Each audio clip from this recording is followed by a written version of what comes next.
कैसे करी नमी के पूजैया घरे नहीं खन तुहारे बड़े भैया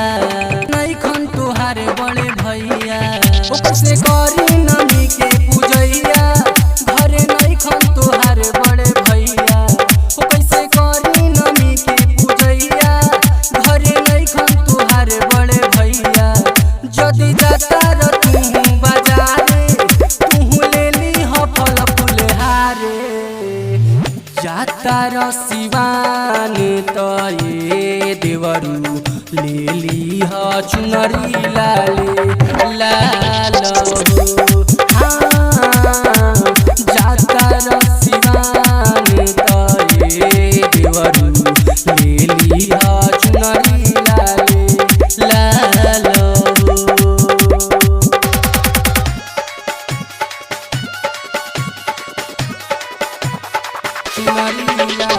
DJ Dilis Dharma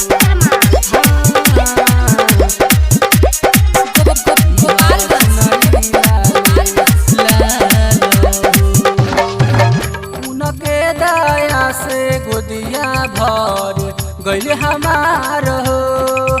जवन जवन सपना देखनी होई गइली साकार हो होई गइली साकार हो उनके दया से गोदिया भर गइले हमार हो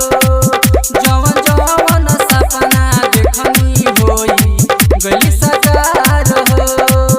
चाहे पैसों से ज्यादा आशीर्वाद हो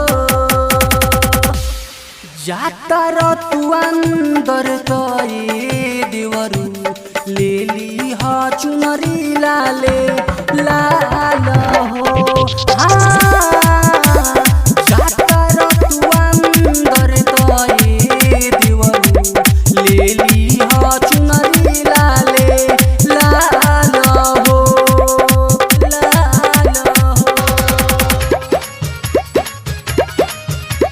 लाल हो हाँ DJ Dilis Dharma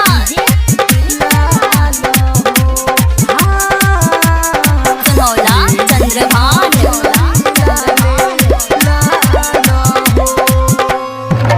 नैहरा में रहनी तनगो दिन भूखनी छकिया लवनिया रोजे मैया ये चढ़ावनी मैया ये चढ़ावनी नैहरा में रहनी तनगो